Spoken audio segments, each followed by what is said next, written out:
¿Qué tal, hermanos? Muy buenos días. Gracias por estar con nosotros otra vez en este podcast de Equipate.live. Recuerden, esta es la plataforma en la que estamos proveyendo y poniendo mucho contenido de recursos para nuestras iglesias. Por favor, entren a la página Equipate.live, participen de nuestras redes sociales, díganos qué es lo que necesitan. Y a través de estos podcasts estamos hablando y platicando con los diferentes obispos administrativos de las regiones, tanto de Estados Unidos como posteriormente lo haremos con los obispos también de Latinoamérica. Así es que quédese con nosotros. Hoy tenemos un invitado muy especial, nuestro hermano Luis Rodríguez, el obispo de la región este central, todo el área de Tennessee y sus alrededores. Ya nos platicará él. Así es que quédese con nosotros en nuestro podcast de esta semana. Gracias. Bienvenidos al podcast semanal Equípate. ¿Qué tal, hermanos? Muy buenos días, tardes, noches, a la hora que nos estén sintonizando aquí en nuestra plataforma Equipate.live. Gracias por estar con nosotros y, como les decía, está con nosotros nuestro hermano Luis Rodríguez, quien es obispo en la región este central de la Iglesia de Dios, que abarca varios estados. Ahorita él nos va a platicar. Y pues el propósito es platicar con ustedes acerca de un tema muy interesante que va a ser en la segunda parte, así es que quédense con nosotros para hablar de estos temas. Bienvenido, hermano Luis Rodríguez. Gracias, Pastor Jorge. Es un placer estar contigo en esta mañana y saludar a todos los que en algún momento nos van a sintonizar, se van a conectar desde aquí, desde la ciudad de Cleveland, Tennessee, ciudad sede de la Iglesia de Dios. Así que un saludo a todos y a todas. La Santa Sede, la La Meca. sede, sí, la ciudad santa. La Ciudad Santa. Hermano Luis, pues para empezar, estás ahorita en la región este central junto con Marileni trabajando con las iglesias. ¿Qué estados conforman la región este central? En esta primera sección queremos conocer un poquito más de la Iglesia de Dios, que la gente que nos sintoniza donde sea puedan conocer un poquito más acerca de las diferentes regiones de la iglesia. Y ahorita con la este central, ¿qué estados la conforman? ¿Cuántos pastores tenemos en esa región? ¿Iglesias? Platícanos un poquito, por favor, Luis. Claro, con gusto. La región este central, déjame darte un poquito de trasfondo para tener un poco de contexto. Nació en el año 98. Antes, esta parte de los Estados Unidos respondía a la administración de lo que se conoce en la iglesia hispana de la Iglesia de Dios, el sur este de los Estados Unidos, que es el área de Florida y parte de Georgia. Y en el Sí. 98 se dividió y nació esta región con poco más de 20 iglesias y cubría en ese tiempo algunos estados más de lo que cubre hoy. Pero hoy en día la extensión de esta región es desde en el oeste de Mississippi, el estado de Mississippi, hasta el este, las Carolinas, norte y el sur de las Carolinas. Y son 7 estados: Alabama, Georgia, las Carolinas, Mississippi, Kentucky y Y Tennessee. Tennessee. Uh-huh. Y Tennessee. Tenemos alrededor, en este momento, entre iglesias y misiones, cerca de 80 iglesias y misiones. Tenemos un proyecto ahora mismo de plantar 10 iglesias en este año, que comenzó la semana pasada con los plantadores, todo un proceso de este programa en donde envuelve educación, servicio activo, desarrollo, evaluación, supervisión y también presupuesto para ella. Así que estamos trabajando para, culminando el año 2025, tengamos 10 iglesias más en esta región y hay 10 plantadores que están trabajando. Es, Son es una, cerca de 100, ujú, sí, es sí, una región relativamente joven. 25 años. Tiene 25 25 años. años la región, la acabamos de celebrar el año pasado en la convención, 25 años, pero es, debido a la realidad demográfica, es una de las regiones de mayor crecimiento ahora mismo en los Estados Unidos. De hecho, debido a la realidad demográfica, la movilización de gente, mucha gente está llegando al sur de los Estados Unidos por cuestiones de trabajo, por cuestiones de familiares que viven aquí. Migración. Inmigración, el desplazamiento se está moviendo hacia este lado de los Estados Unidos, así que las iglesias están creciendo de muchas maneras, vertiginosamente, rápidamente, y ha crecido. De hecho, de 20 iglesias, 25 años después tenemos cerca de 80 iglesias, un poco más de 80 Gloria a Dios. iglesias. Ujú, Así que, y seguimos creciendo. Ah, el próximo proyecto en esta región sería intencionalmente plantar iglesias urbanas, porque tenemos muchas iglesias de índole rural, pero hay ciudades como Atlanta, Montgomery, Birmingham, Mobile, Alabama, Charlotte, Carolina del Norte, Charleston, Carolina del Sur, que están creciendo y se están ujú. llenando de hispanos cada día y hay necesidad de plantar nuevas iglesias en esos lugares. Así que esta es una región que tiene un futuro increíble. Dios nos ha bendecido grandemente los últimos años y la sede pues está aquí. Si algún día usted viene a Cleveland, Tennessee, estamos del otro lado de las oficinas internacionales de la Iglesia de Dios, en la calle 25, la calle principal. Estamos del otro lado, del lado eh, menos santo tal vez, el otro del lado santo. Acá estamos nosotros, el otro lado de la calle, para servirle aquí en la región este central. Es una región que tiene una diversidad increíble de realidades étnicas, desde Argentina hasta Canadá tenemos hispanos que han terminado en esta área y están trabajando en nuestras iglesias. Así que es una región muy bonita y una región que Dios está bendiciendo de una manera gloriosa. Amén. Oye, me llama la atención esto que mencionas acerca de el plan de las iglesias en las zonas urbanas, en las ciudades grandes. Hace unas semanas estaba yo platicando con la esposa del obispo aquí de Chicago, de la región norte central, la hermana Sandy Artreche, y ella me estaba contando cuando le platiqué de este proyecto de Equípate, de esta plataforma para dotar de recursos a nuestras iglesias. Ella me decía, ojalá podamos retomar una iniciativa que había como hace 30 años para regresar nuevamente a levantar iglesias en las zonas precisamente urbanas, en las ciudades grandes. Era un proyecto que en aquel tiempo se llamó Misión América. Y yo le estoy ayudando a rehacer el logotipo y queremos hacer todo esto. Y a lo mejor por ahí Dios está marcando ahorita también la visión en diferentes regiones. Luis, a lo mejor esta pregunta la voy a reservar también para las siguientes podcasts con los diferentes Claro.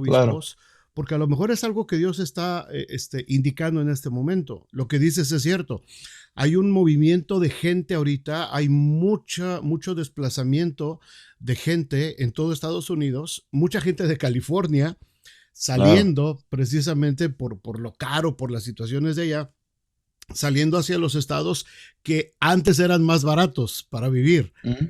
pero ahorita se ha disparado. Tennessee Oh, es una sí, locura claro. ahorita el asunto de las inmobiliarias.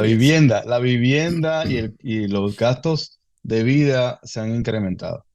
Muchísimo Eh, y qué bueno que están creciendo las iglesias y que esté esa visión es importantísima de seguir plantando iglesias en estas ciudades principales, en las ciudades grandes.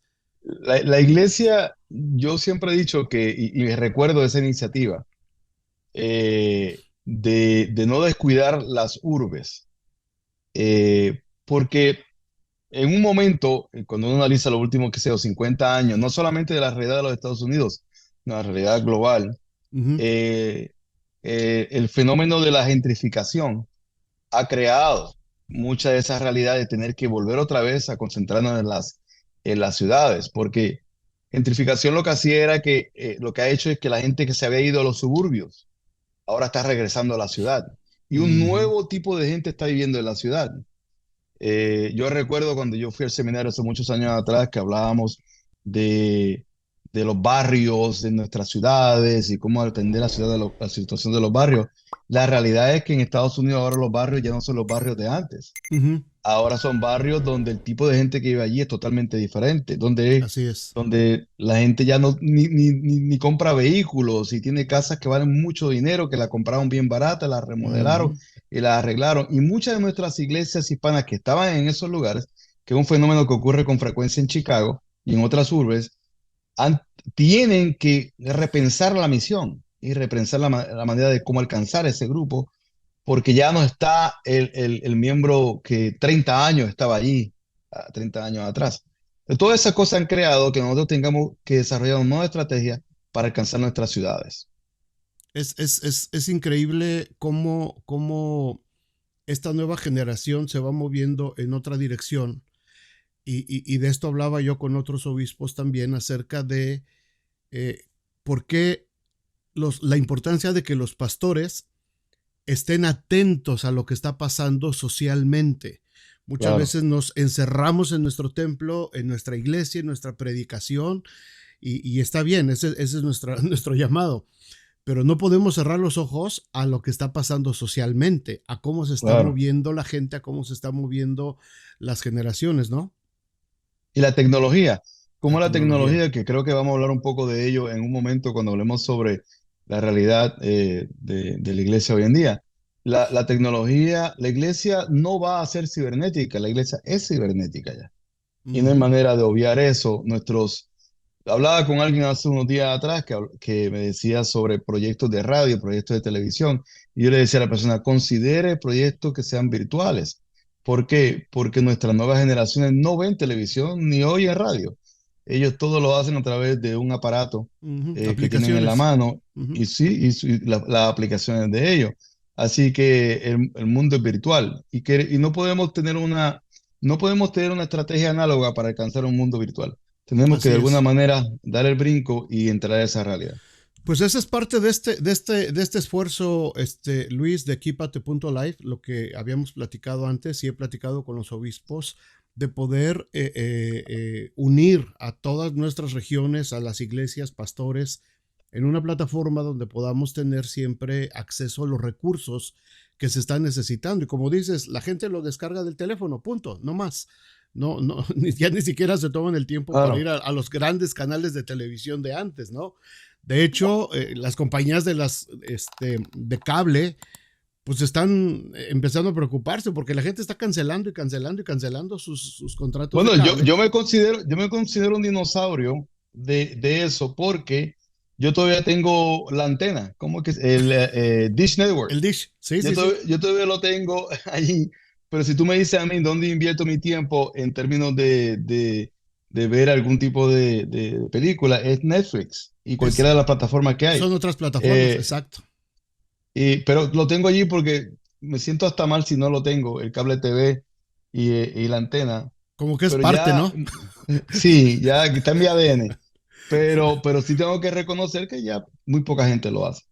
Oye, pues entrando ahora, ya conocimos un poquito de lo que es la región este central, donde tú y Marileni están trabajando muy, muy fuerte, y los planes que hay. Y yo lo que quería abordar este tema contigo, hermano, es la iglesia post pandemia. ¿Qué está pasando? ¿Qué tenemos que esperar? ¿Cómo se debe de preparar la gente para los pastores, las iglesias? Lo que tú dices es una realidad, la iglesia cibernética, pero hasta dónde sí, hasta dónde no, qué es negociable, qué cosa no es negociable. Creo que a ti la pandemia te tocó todavía en Chicago, ¿no? Sí, Te tocó en sí, Chicago sí, sí. y ahora que estás en Tennessee, pues has podido ver tú la diferencia, lo que pasó exactamente en el tiempo de la pandemia, cuando tuvimos que cerrar los templos, aislarnos y tuvimos que darnos la maña a todos los pastores para ver cómo podíamos transmitir nuestros servicios a la iglesia y cómo mantener más o menos a la iglesia, tratar de mantenerla unida. Y cuando abrimos los templos, yo, y lo predicaba este domingo aquí en la iglesia, creo que todos los pastores, y yo he platicado con muchos pastores, amigos en todos lados, y creo que todos teníamos una expectativa de que la gente se iba a volcar por miles a las iglesias, arrepentida, clamando a Dios, y no pasó. No pasó. La realidad es que las estadísticas hablan ahora de que las iglesias perdieron casi el 30% de su asistencia. ¿Cómo ves tú este tema de la iglesia después de la pandemia, Luis? Bueno, podemos abordar ese tema de muchos ángulos.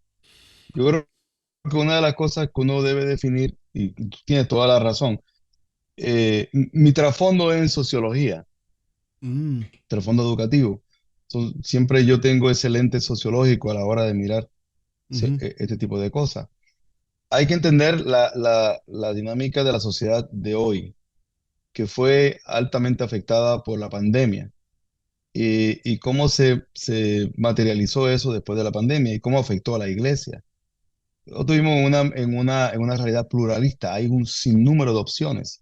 Ujú, Y una de las cosas que hizo la pandemia es que dio opciones a la gente dentro de las carencias que teníamos, dentro de las imposibilidades, se crearon nuevas posibilidades, entre ellas la cuestión virtual. Entonces, si la gente no regresó a la iglesia tradicional, vinieron buscando una iglesia diferente, pero debido a esas opciones, algunas iglesias lograron accesar a algunas de esas opciones y diversificar su oferta de iglesia y esas pudieron mantenerse en el proceso, vigentes y activas. La experiencia mía en Chicago fue increíble porque de un día para otro todas mis iglesias se cierran, no hay posibilidades de abrir, no están facultadas para poder incorporar algún tipo de alcance a la comunidad más allá del culto tradicional. Y una de las tareas de los retos míos cuando estaba allí como supervisor era buscar maneras y formas de que la iglesia siguiera siendo iglesia y alcanzar a la gente y accesar a la gente. Eso tuvo un efecto positivo porque muchas iglesias innovaron tecnología, cambiaron, entraron al mundo virtual, buscaron maneras creativas de alcanzar a la gente, pero al mismo tiempo creó un efecto de comodidad en la gente, en donde esa comunidad de muchas personas fue lo que afectó después cuando abrimos y tuvimos otra vez la oportunidad de hacer las cosas tradicionales. Ya la gente estaba acostumbrada a otro estilo, había menguado un poquito de la pasión de ir al culto, ir a la iglesia, y eso afectó a la iglesia inicialmente. Lo que yo he visto en estos quizás casi 2 años después de la pandemia es que las iglesias que se han mantenido creativas y pensando en maneras de cómo alcanzar a la gente con el mismo mensaje del poder de Cristo y el poder transformador del Señor, son las iglesias que serán vigentes y son las iglesias que podrán alcanzar a las nuevas generaciones. Son iglesias que han entendido de que el mundo cambia, la fe sigue siendo la misma, los tiempos cambian, las realidades cambian. Hoy vivimos en un mundo donde se están viviendo cosas increíbles.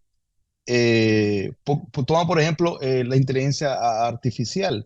Eso es algo que cuando éramos pequeños nosotros lo veíamos en películas. Hoy lo estamos viviendo ciencia ficción. literalmente, Ujú, ciencia ficción y un sinnúmero de otras cosas. O sea, la iglesia que se mantienen vigente pensando, mirando a la pared y la escritura en la pared, tratando de innovar, son iglesias que pueden trabajar esas realidades. Por eso una plataforma como esta, y aprovecho la oportunidad para decirlo, es sumamente importante porque lo que hace esta plataforma es mantenernos al día con lo que está ocurriendo. ujú. Pero existe tal vez en muchos pastores el temor a la innovación, el temor a crear. A veces se piensa que de alguna manera fraguamos el mensaje y la doctrina del evangelio. Y la realidad no, es que estamos haciendo más vigente, más penetrable la doctrina y la fe cristiana con nuevas maneras de hacerlo. En lo que yo he visto en los Estados Unidos, particularmente en esta área, que hay una diferencia, y debo decir que tu pregunta depende realmente en ocasiones dónde te encuentras geográficamente, Ujú. porque la realidad de la pandemia en el norte a la No es realidad de la igual, pandemia en el sur no era la misma, no era totalmente. la Ujú, misma. No había, una de las cosas que nosotros aprendimos es que no hay un método para todo el mundo igual, sino ujú, que hay que contextualizar. Siempre hay que contextualizar nuestras realidades. Las iglesias que tienden eso y que contextualizan y que trabajan con las realidades inmediatas y contextualizan el trabajo, son las iglesias que se mantienen vigentes. Aquellas que quieren mantener rígidamente un estilo y una forma que en algún momento funcionó, pero ahora no funciona, son aquellas que cuando llega una crisis como esta no están desprovistas de herramientas para poder atenderla. Y lo Déjame que hemos visto interrumpirte, entonces, déjame ujú, interrumpirte tantito porque aquí hay algo bien importante y para que muchos pastores lo podamos entender. ¿Cómo contextualizas y cómo adaptas esto que estás diciendo sin, sin alterar o sin negociar las escrituras, la doctrina? Porque muchos pastores quizás tienen en su mente que la forma cúltica que ellos han observado durante 20, 30, 40 años es la ley, pues, es la ujú, tabla. Y si te apartas de eso, entonces estás renegando de las escrituras o estás renegando de lo instituido. Y esto es bien importante. ¿Por qué los pastores no se están dando el permiso de contextualizarse y de adaptarse a su nueva realidad porque piensan que van a sacrificar las escrituras. Yo me he Y, y encontrado ese por, temor en algunos. claro, y porque nosotros hemos creado, el dicho lo dice, las vacas sagradas. Hay cosas que nosotros le damos, le adjudicamos un poder sacrilégico cuando realmente no lo tienen. Te voy a dar un Así es. ejemplo. Por tradición hemos hablado de la escuela dominical Sí. y muchas iglesias no tocan la escuela dominical, aunque no está siendo efectiva. Yo he visto muchas escuelas dominicales que son súper efectivas, pero hay contextos donde no es efectivo. Yo acabo de venir de una iglesia, no hace mucho, aquí en Alabama, que tiene un servicio a las 11 de la noche. Yo me quedé perplejo y a las 11 de la noche. Yo me acuerdo a las 8:30 de la noche todos los días. 9 es madrugada para mí. Y esta iglesia tiene a las 11 de la noche un culto. Dicen ellos que ese es el mejor culto y es un culto de educación. Ellos dan clase a las 11 de la noche. Y yo, ¿cómo lo hacen? Bueno, lo hacen de esta manera. La mayoría de la gente que trabaja en su iglesia trabaja en restaurantes. Terminan a las Mm, 10:30 de la noche y a las 11 se van a la iglesia. Ellos van, están trabajando, están despiertos y toman sus clases de discipulado, tienen un servicio, toman un café y van a su casa a las 2 de la mañana. Hasta el otro día no se tienen que levantar hasta después más porque tarde. no empiezan hasta la 1 de la tarde. Ujú. Eso es contextualización, eso es entender cómo yo llego allá. Muchas iglesias siguen manteniendo quizás una escuela dominical cuando el llamado del Señor a nosotros es discipular. Hay Discipular. otras maneras de hacerlo, hay Ujú. otras formas de hacerlo. Hay otros días que podemos hacerlo cuando el contexto pide que sea esa realidad. Estuve en Pigeon Forge, aquí cerca de Gatlinburg, una iglesia no hace mucho, que el culto del domingo que más gente llega empieza a las 8 de la noche en Mm, domingo. Y uno dice, ¿por qué? Porque todo el mundo trabaja en hoteles, porque todo el mundo trabaja en casinos y en otras cosas, porque esa es la realidad de ellos. Y sí, ese sí, sí. día el culto empieza cuando la gente sale. Ujú. Es buscar maneras de poder decir, te voy a llevar el evangelio, te lo voy a poner en tus manos, el mensaje sigue siendo el mismo. Fíjense que yo siempre he hablado, por ejemplo, el apóstol Pablo. El apóstol Pablo fue un hombre que tenía un perfil perfecto para el contexto y fue quien llevó el mensaje a través de todo el imperio romano en un momento de lo Claro. que se conocía como la ciudadificación, el momento preciso y provisto por el Señor, donde había correo, donde habían Caminos. calles pavimentadas, donde habían acueductos, y él pudo movilizar y diseminar el Evangelio, un hombre preparado, políglota, con diferentes realidades personales, y que conocía el contexto y pudo llevar el mensaje. Yo creo que la contextualización es sumamente importante porque la contextualización no está divorciada de la buena doctrina y el mensaje correcto. Es Así como yo es. transmito el mensaje correcto de una manera correcta para que el oyente lo pueda entender y lo pueda internalizar y haga el efecto por el cual es enviado. Yo creo que la iglesia que se contextualizan en medio de esta crisis que tenemos hoy en día, que es una crisis moral, social, Ujú. económica, en todas las áreas de la vida, y una crisis de desánimo y de desesperanza que tenemos en la iglesia, es necesario que la iglesia repiense en su misión, repiense en sus métodos y continúen siempre innovando y creando maneras de poder alcanzar contextualmente a la gente con el mensaje del Señor. Amén. Y esa realidad en esta iglesia de pospandemia también tiene mucho que ver, creo, Luis, con la capacitación de pastores más jóvenes. No es despreciarnos a nosotros ya los de la tercera edad, pero Nosotros no me incluyen a mí, eso eres tú hablando. bueno, hablo por mí. Este, y esto yo lo he estado predicando últimamente y lo he hablado con muchos pastores. O sea, tenemos que aprender a decir, es que ya mi tiempo pasó y ahora necesito también que lleguen otros pastores Claro. a una nueva generación con una nueva visión, porque yo creo que esta pandemia sí nos dejó ese ejemplo, ¿no? No, Las cosas se tienen que hacer nuevas. y hay un cansancio, una fatiga post-pandémica Es que muchos cierto. pastores, que muchos pastores experimentaron Y no la y que quieren algunos no, reconocer. exacto, y algunos no la quieren reconocer, pero la vivieron y le afectaron. Sí. Y yo lo digo como obispo que superviso más de 80 pastores y más de 140 ministros. Yo vi esa fatiga post-pandémica. que afectó a todo el mundo, pero obviamente cuando ya el cansancio natural llega, más una pandemia, pues es difícil Y recuperarse. es que fue Sí, desgastante, porque teníamos los pastores en ese tiempo. ¿Cómo atiendo a la iglesia? ¿Cómo ministro a la gente? La gente está en los hospitales, no la puedo ir a visitar porque no me permiten. La gente está enferma en sus casas. ¿Cómo hacemos para traerles ayuda y todo esto? Y encima de todo eso, porque lo tenemos que decir, estaba el asunto económico de la iglesia. la carga financiera fue La increíble. carga financiera de la iglesia, Eh, no nada más del sueldo del pastor, sino que todos los gastos de los templos en sí, de las instalaciones, seguían corriendo. Y Mira, las yo en ofrendas Chicago, no para estaban esto, llegando. no llegaban. Pero fíjate que, otra vez, fueron las iglesias que creyeron en la creatividad y abrieron brechas de creatividad a las que pudieron sobrevivir. En Ujú, Chicago, literalmente nosotros fuimos perdimos de un mes para otro casi el 50% de las entradas. Fue crítico. La iglesia, la gente empezó a retener su dinero con el temor. Cada vez que hay una crisis de índole mundial, ujú, lo primero que hace el ser humano es retener lo que tiene. ujú. Ese es este sentido de protección. Ahora con la situación de Israel y las guerras que hay, mucha gente empezó a retener. Sí. Y no faltaron siempre los predicadores del miedo y del sensacionalismo, creando todo tipo de ideas que iba al fin del mundo y que iba a ocurrir esto y que iba a ocurrir lo otro, y la gente empieza a tener temor, empieza a retener el dinero y nos afecta.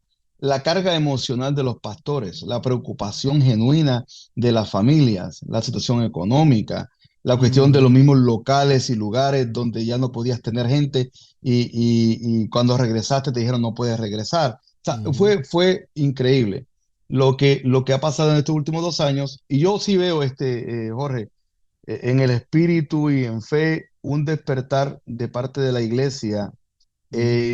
en recuperar lo Sí, perdido y moverse hacia el futuro. Lo veo sí. aquí en el sur con las iglesias, en las actividades que tenemos, la gente estaba deseosa por regresar y creo que el miedo ha ido menguando poco a poco, pero sí nos afectó grandemente. Yo creo que la creatividad, la contextualización, el pensar y repensar, el oír, el prepararse y algo que tú acabas de decir sobre las generaciones, es bíblico, es bíblico. Cuando el pueblo estaba en esa experiencia nómada, el Señor le dice a los levitas de 50 años, es necesario que ustedes preparen a nuevos levitas. ¿Por qué? Por algo bien sencillo. Porque como era nómada y tenían que cargar con el tabernáculo, había que levantar el tabernáculo, había que bajar el tabernáculo, había que poner sillas, había que Mucho poner lo que trabajo fuera. físico. Mucho trabajo físico y ya los de 50 años, imagínate, ya estaban cansados. Dejen a los jóvenes que hagan el trabajo administrativo y ustedes dedíquense a enseñarle a ellos. Yo creo que Ujú, una transición, y volviendo al caso, por ejemplo, de Chicago, cuando yo estaba en Chicago, uno de los grandes retos que yo tenía en Chicago es que tenía pastores que estaban cansados, pero no tenían una visión clara de qué era lo próximo que tenían que hacer. mm, Y mi trabajo fue, déjeme darle un panorama más claro de que ustedes pueden seguir sirviendo en la claro, mentoría, en el claro. cuidado, en el apoyo al pastor y deje que otros se lleven la carga administrativa. Así Yo es. creo que eso es necesario y es saludable. Todo organismo viviente que tiene la capacidad de sostenerse a través del embate del tiempo debe incorporar de alguna manera la capacidad de reinventarse y renovarse continuamente para poder llegar allá. Si no, se muere. No lo va a hacer. Las Y nuevas fíjate, generaciones son creativas. sí, yo Ah, escuchaba algunos pastores ya grandes diciendo, es que Dios me llamó a servir aquí y hasta que el Señor me lleve, no me voy de acá. Y están aferrados a los púlpitos y ya están muy cansados, ya están muy desgastados y la iglesia se va muriendo juntamente con ellos. Y yo pude platicar quizás con dos o tres pastores y decirles, mire hermano, cuando la Biblia habla de que Moisés le dejó el trabajo a Josué, no dice que fue porque Moisés ya estaba muy viejo y ya no tenía fuerzas y estaba cansado. Porque en Deuteronomio 34, cuando habla ya de que Moisés se muere, dice que Moisés todavía tenía mucho vigor y que sus ojos todavía tenían mucha luz. Estaba entero el hombre a pesar de sus 120 años. Entonces, Dios no se lo llevó por cansancio, Dios no se lo llevó por viejo porque ya estaba acabado. Dios se lo llevó porque había terminado su misión y era tiempo de dejar a alguien más con la siguiente misión. Y yo creo que Claro. ahí es donde está faltando ese equilibrio. Y como tú dices, después de la pandemia, muchos pastores quedamos o muchos pastores quedaron totalmente fundidos, fundidos. Entonces, ¿cómo levantamos a esa siguiente generación? Que sería la siguiente pregunta, Luis. ¿Cómo Claro, sí. levantamos a una nueva generación y que la generación anterior se deje ayudar? Déjame ir a esa historia y decir varias cosas. Y me parece fabulosa esa historia porque describe realmente esas transiciones necesarias. Mi tesis, Luis Rodríguez, leyendo el texto. A mí me parece que la gente dice cuando habla de Moisés, la razón por la cual Moisés no entró a la tierra prometida es porque el Señor le dijo que le hablara a la roca y él le pegó la roca y esto y lo otro y desobedeció. No, mire, a mí me parece que Moisés tenía una actitud de desierto, de sobrevivir en el desierto. Uh -huh, Y la tierra prometida merecía y necesitaba una actitud de conquista, una actitud diferente, un espíritu diferente que Josué sí tenía. uh -huh. En varias ocasiones, si usted va a la historia del Éxodo, en varias ocasiones vemos a un Moisés cansado. En una ocasión el pueblo quería carne, por ejemplo, Uh -huh. y el drama de la gente le afectó a Moisés poderosamente porque Moisés va donde el Señor le dice, ¿qué tienes tú contra mí? Y el Señor le dijo, Moisés, esto no es cuestión tuya, es cuestión del pueblo. ¿Y qué tienes contra mí? Y seré yo el papá y el mamá de esta gente que tengo que tú le das pan y ellos quieren carne, ¿por qué tú la agarras contra mí? Y el Señor le dice, mira Moisés, vamos a hacer algo. Yo le voy a dar carne a ellos hasta que se cansen. Es más, la versión del lenguaje actual, Jorge dice, hasta que le dé asco. Y después dice que le va a quitar del espíritu de él y se lo va a repartir a otra gente. Y se lo reparte. Porque para mí Moisés, debido al cansancio, al tiempo, al roce, a las dificultades, había desarrollado un callo emocional. Entonces, la tierra prometida, no había ni que trabajar la tierra, Era otra cosa. era otra cosa. Esa tierra estaba allí, estaba lista. Entonces Josué tenía que entrar, porque si entraba Moisés con la actitud del desierto a la tierra prometida, no iba a funcionar. Tenía que Iba a tener ser a un alguien con una caos. mentalidad, un caos, una mentalidad diferente. Eso es una. Ahora, la transición que uno la ve en Josué, increíble. Josué comienza, para contestar tu pregunta, Josué comienza diciendo en el capítulo 1 del libro de Josué, yo soy Josué, hijo de Nun, siervo de Moisés, siervo de Jehová. Eso es una actitud de humildad y de Uh -huh, transición. Josué uh lo -huh, que dice, uh -huh. aunque yo he estado con Moisés en el desierto y aunque ahora yo soy el mero mero, yo sigo siendo siervo de Moisés. ¿Y qué hizo Moisés cuando presentó a Josué en esos últimos capítulos del libro de Deuteronomio? Cuando Este es lo mi siervo. presenta, Uh -huh, este es mi siervo. ¿Y qué dice el texto? El texto dice, si la gente le hacía caso a Josué porque Moisés había puesto las manos sobre él. uh -huh. Esos son transiciones inteligentes y transiciones efectivas. ¿Cuáles son los elementos de esas transiciones? Por ejemplo, uno, el desarrollo de una actitud de futuro, una actitud de tierra prometida, una actitud de prosperidad, de alcance, de positivismo, de desarrollo. Número dos, el honrar las generaciones antiguas, porque uno de los grandes errores de nuestra juventud, que yo lo cometí y muchos lo han cometido, es que pensamos que lo que traímos nosotros nadie lo conoce, es algo totalmente nuevo, esto va a ser el que va a cambiarlo todo, y la Uh realidad es que alguien de -huh. alguna manera con otro nombre lo ha intentado en algún otro Ya momento. lo hizo. Uh -huh. Ya lo hizo. Entonces, entrar con esa humildad de que yo continúo lo que otros están haciendo con mi realidad y con mis situaciones contextuales, él lo hace. Yo soy mi siervo de quién? De Moisés. Y tercero, una Amén. mentoría intencional. Moisés mentorió a Josué y lo presentó y lo empoderó. Y eso de empoderarlo es importante porque nosotros queremos mentorear gente sin empoderar gente. Le queremos dar posiciones a las personas y responsabilidades, pero no le damos autoridad. Uh -huh. no delegamos autoridad. Él no, él delegó la autoridad. Y Dios fue más lejos. Dios dijo, es tanto así que para asegurarme, Moisés no entre a la tierra prometida. Déjalo a él. ¿Y Ujú. cuántos de nosotros que queremos delegarle a otras generaciones no confiamos en ellas? Así Pues déjeme es. decirle algo, que Dios confía más en esas generaciones que nosotros mismos. Sí, sí, sí, Y sí, sí, Él sí. confía en ellos. Y van a cometer Dice, errores, y como pues nosotros lo claro, hicimos, yo también, yo lo cometí. ¿no? Si yo digo a la gente, yo tengo, las veces que he ido a iglesia que yo he pastoreado 25 años atrás, yo a veces le he dicho a mi esposa, tengo el deseo de disculparme con todos estos hermanos y pedirles perdón por, por todas las locuras que yo hice, siendo joven, no sabiendo más. Yo pensé que yo era Y el lo he único. hecho. Sí, me van a decir, hermano, perdóneme, yo era joven, yo no sabía, discúlpenme, porque todos vamos a cometer errores. Pero ese ejemplo de Josué y de Moisés, en ese capítulo 1 cuando él dice, no, y es interesante porque si tú lees el verso 2 del capítulo 1 de Josué, dice, y Moisés se murió. Ujú. Y eso es todo lo que dice. Murió ¿Qué quiere Moisés. decir? Ujú. Dejen de estar pensando en cómo se hacían las cosas antes, porque él se murió. Eso Ujú. es todo, se murió. Y yo, Ahora hay una nueva realidad.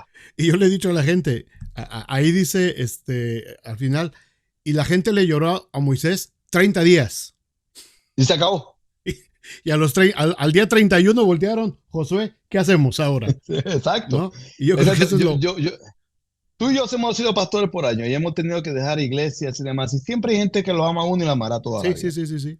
Pero yo le he Sí. dicho a la gente, tranquilo, tranquilo. En poco tiempo amarán al pastor que llegue y a esta nueva generación de igual manera o hasta más profundo y me recordarán con cariño a mí. Y yo con eso estoy contento, Así debe de ser. Esa es la porque idea. esa es la transición correcta. Así que la realidad pandemia tiene que incluir el empoderamiento de las nuevas generaciones Ujú. y la Ah, contextualización del trabajo. ahora, estoy justamente de esto, nada más ya para cerrar este tiempo. eh, una de las cosas que queremos hacer aquí en esta plataforma Equipate es que veo, y esto lo he estado viendo por ya 2, 3 años atrás, muchos esfuerzos ahorita actualmente de todas las regiones, todos los obispos están haciendo esfuerzos por ofrecer conferencias, talleres, seminarios, los institutos virtuales. Muchos obispos ya se están metiendo a todo esto y son esfuerzos que unos están haciendo por un lado, por otro. Y como tú dices, no hay nada nuevo. O sea, no es que yo lo voy a hacer por primera vez, es que ya alguien más lo hizo o alguien más lo está intentando hacer. Y lo que queremos hacer aquí, y esa es la invitación también, es tratar de dar a conocer todos estos esfuerzos, ¿verdad? Y que sea una plataforma donde podamos nosotros decirle a toda la gente de todas las iglesias, miren, la región central está haciendo esto y tiene este curso disponible. No importa que seas de la sur central, no importa que seas de la suroeste, que seas del sureste, del norte, aquí está este recurso que es valioso y que vale la pena. Y lo mismo de todas las regiones. Porque lo que estoy viendo es que todos están haciendo unos esfuerzos increíbles por meter a la iglesia, aprovechando ya lo que tú decías, el mundo virtual. Y yo creo que tenemos que capitalizar todo eso, aprovechar y optimizar todos esos recursos que mucha gente Claro. los pueda aprovechar. Y déjame decirte algo. Yo creo que el fenómeno, nos ocurre el fenómeno de cuando uno se muda. Cuando uno se muda de una casa a otra, uno se da cuenta de cuán duplicadas están algunas cosas que uno no encontró en el momento y al no encontrarla porque estaba en el garaje en algún lugar, Ujú, fui y compró una nueva. exacto. Y cuando se está mudando, uno dice, Ahí yo estaba. tenía esto, allí Sí. estaba, pero no me acordaba. Hace unos días me pasó algo así a mí. Yo estaba buscando algo y mejor lo compro. Fui y lo compré y por no buscar cuidadosamente o preguntarle a la esposa, que es lo mejor que uno puede hacer, lo encontré después y tenía la misma realidad duplicada. ¿Por qué duplicamos esfuerzo? Porque no hacemos algo intencionalmente, nos conectamos e indagamos lo que otros están haciendo para ver si lo que están haciendo lo podemos contextualizar en nuestra realidad y darle Ujú, paso o simplemente tener la humildad necesaria y el reconocimiento necesario para decir, yo no lo puedo hacer, pero alguien lo está haciendo mejor que yo, déjame unirme con esa persona. Yo creo que esta exactamente. plataforma nos ayuda a interconectarnos y Esa es la evita la idea. duplicación de esfuerzo. Yo creo que este es el tiempo del Señor, este es el Cairo de Dios para plataformas como esta y poder ayudar a la iglesia a interconectarse y a ser efectiva en la labor.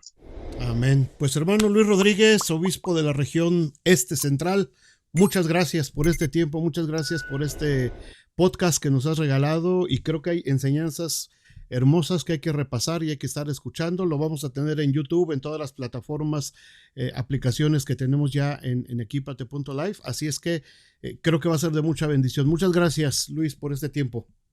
Jorge, siempre es un placer. Dios te bendiga y saludo a todos los que nos verán en algún momento. En algún momento. Gracias, Dios te bendiga. Amén.